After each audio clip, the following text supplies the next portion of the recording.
दोस्तों, आज की इस वीडियो में हम आपको 5 ऐसी गुफाओं और पहाड़ के बारे में बताएंगे जो इस्लामी इतिहास को समेटे हुए हैं। ये स्थल सऊदी अरब की एक अनमोल संपत्ति हैं। जो लोग इनके महत्व और मूल्य को जानते हैं वे दूर दूर से इन्हें देखने के लिए आते हैं। ये गुफाएं और पहाड़ इस्लामी इतिहास से समृद्ध हैं और इस्लामी स्थल चिन्ह हैं। इनके साथ असाधारण घटनाएं जुड़ी हुई हैं, तो चलिए इनके बारे में जान लेते हैं। पहले नंबर पर जबल ए नूर मतलब हीरा की गुफा है। हीरा की गुफा जबल ए नूर के पहाड़ पर स्थित है। यह मक्का से लगभग 3 किलोमीटर दूर है। 270 मीटर ऊंची इस गुफा तक पहुंचने के लिए लगभग 1200 सीढ़ियां चढ़नी पड़ती हैं, जो न केवल शारीरिक चुनौती है बल्कि आध्यात्मिक यात्रा का भी प्रतीक है। इसे हर साल लाखों तीर्थयात्री देखने आते हैं। यह वह गुफा है जहां पैगंबर हजरत मोहम्मद सल्लल्लाहु अलैहि वसल्लम को पहला रहस्योद्घाटन प्राप्त हुआ था। वे इसी गुफा में थे जब हजरत जिब्राइल अलैहिस्सलाम आए और उन्हें कुरान का ज्ञान दिया। यह घटना इस्लाम के इतिहास में एक महत्वपूर्ण मोड़ थी। गुफा की दीवारों पर आज भी उस समय की गूंज सुनाई देती है जब जिब्राइल अलैहिस्सलाम ने पैगंबर को पहले वाक्य इक्र पढ़ो के साथ ज्ञान का संदेश दिया था। इस स्थान का महत्व सिर्फ धार्मिक नहीं बल्कि ऐतिहासिक भी है। तो अगली बार जब आप इस्लाम के इतिहास के बारे में सोचें, जबल ए नूर और उसकी गुफा को याद करें। यह एक ऐसा स्थल है जो हमें हमारे मूल्यों और विश्वासों की ओर वापस लाता है। दूसरा है थोवर पर्वत। थोवर वह जगह है जहां पैगंबर हजरत मोहम्मद सल्लल्लाहु अलैहि वसल्लम ने अबू बकर के साथ अपने जीवन के सबसे कठिन समय में शरण ली थी जब वे मदीना चले गए थे। यह गुफा मक्का के बाहरी इलाके में स्थित है। कुरैश पवित्र पैगंबर को बुरे इरादों से खोज रहे थे, लेकिन पैगंबर और उनके साथी इस गुफा में छिप गए थे। फिर एक मकड़ी ने गुफा के दरवाजे पर एक जाल बुन लिया था और एक पक्षी ने गुफा के बाहर अंडे भी दे दिए थे, जिससे उन्हें वहां सुरक्षित रहने में मदद मिली। कौन विश्वास कर सकता था कि जब जाल और अंडे अछूते थे तो कोई वहां कैसे रह सकता था।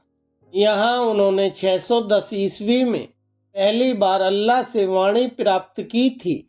यह स्थान न केवल धार्मिक दृष्टि से महत्वपूर्ण है बल्कि यह साहस और धैर्य का भी प्रतीक है।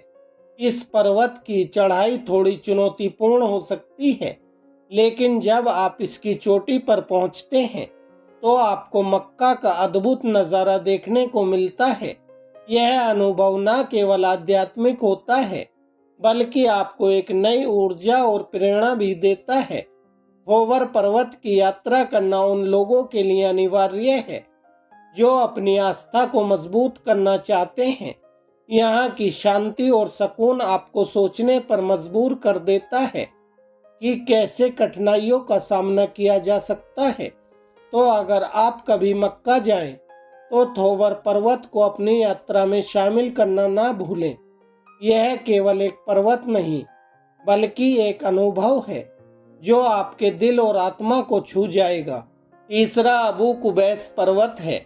यह पर्वत मक्का में माउंट सफा के पास स्थित है। इस पर्वत के बीच से बड़ी बड़ी सुरंगें खोदी गई हैं, फिर भी इसका इस्लामी महत्व बहुत ज्यादा है। इसे अल्लाह द्वारा बनाया गया सबसे पहला पर्वत माना जाता है। पैगंबर हजरत मोहम्मद सल्लल्लाहु अलैहि वसल्लम ने अबू कुबैस पर्वत पर खड़े होकर चांद को 2 हिस्सों में विभाजित करने का चमत्कार किया था। पैगंबर आदम अलैहिस्सलाम का मृत शरीर यहाँ विश्राम करता है। यहाँ से मक्का का दृश्य अद्भुत होता है और इसे जन्नत का दरवाजा भी कहा जाता है। इस पर्वत की ऊंचाई लगभग 1000 मीटर है और यह मक्का के चारों ओर की पहाड़ियों का एक हिस्सा है। यहाँ से आप काबा को देख सकते हैं, जो इस्लाम का सबसे पाक स्थान है। अबू कुबैस की चोटी पर चढ़कर आप उस ऐतिहासिक भावना को महसूस कर सकते हैं जो इस स्थान से जुड़ी हुई है। इस पर्वत की एक और खासियत यह है कि इसे एक धार्मिक स्थान के रूप में भी देखा जाता है। यहाँ पर लोग प्रार्थना करने आते हैं और अपनी आस्था को नवीनीकरण करते हैं। तो अगली बार जब आप मक्का जाएं, तो अबू कुबैस पर्वत पर चढ़ना ना भूलें। यहाँ की शांति और आध्यात्मिकता आपको एक अद्भुत अनुभव देगी। अगले नंबर पर है अराफात का पहाड़। अराफात वह स्थान है जहाँ पैगंबर हजरत मोहम्मद सल्लल्लाहु अलैहि वसल्लम ने अपना आखिरी उपदेश दिया था। यह एक आवश्यक स्थान है। इस पर्वत पर ही पैगंबर आदम और माँ हव्वा लंबे अलगाव के बाद फिर से मिले थे। अराफात का पर्वत मक्का के पास स्थित है और इसे योम अल आरफा के दिन की विशेष विशेषता के लिए जाना जाता है। यह दिन हज का सबसे महत्वपूर्ण दिन माना जाता है, जब हाजी अपने गुनाहों की माफ़ी मांगते हैं और अल्लाह से दुआ करते हैं। यहाँ पर खड़े होकर मुसलमान अपने जीवन के सबसे महत्वपूर्ण क्षणों में से एक का अनुभव करते हैं। यह न केवल एक आध्यात्मिक यात्रा है, बल्कि यह एकता और भाईचारे का भी प्रतीक है। पर्वत पर खड़े होकर लोग अल्लाह की महानता को महसूस करते हैं। यहाँ पर की गई दुआओं को सुनने और स्वीकार करने की उम्मीद होती है। इस पर्वत पर खड़े रहकर लोग अपने दिल की गहराइयों से अल्लाह से संवाद करते हैं। इस पर्वत पर बिताया गया समय न केवल व्यक्तिगत बल्कि सामूहिक रूप से भी आत्मा को शुद्ध करता है। यह एक ऐसा अनुभव है जो जीवन भर याद रहता है। 5वें नंबर पर है सफ़ा और मरवा। मुसलमानों को हज और उम्रा के दौरान जिन पहाड़ियों पर सही करनी होती है, उन्हें सफ़ा और मरवा कहा जाता है। वास्तव में सफ़ा और मरवा की पहाड़ियाँ अल्लाह के प्रतीकों में से हैं। सफ़ा और मरवा के बीच की दूरी लगभग 450 मीटर है और इस यात्रा को सही कहा जाता है।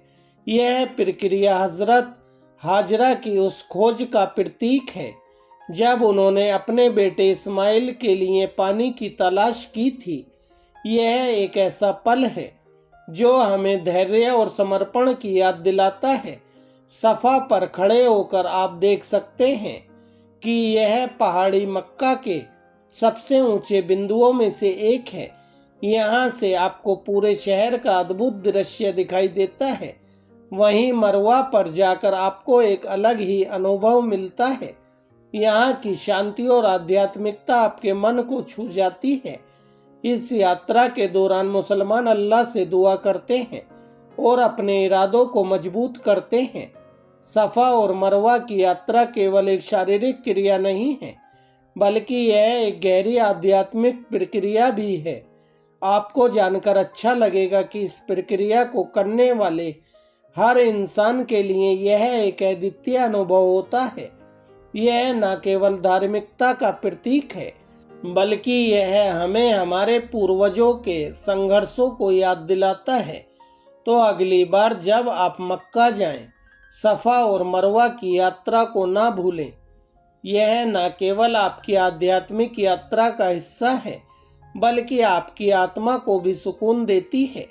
तो दोस्तों, ये वो 5 स्थल हैं जो इस्लामी इतिहास को समेटे हुए हैं, जो मैंने आपके साथ शेयर किए। अगर आपको ये जानकारी अच्छी लगी हो तो वीडियो को लाइक और अपने दोस्तों को शेयर कर दें और इसी तरह की और भी वीडियो देखने के लिए हमारे इस चैनल को भी सब्सक्राइब कर लें। धन्यवाद दोस्तों।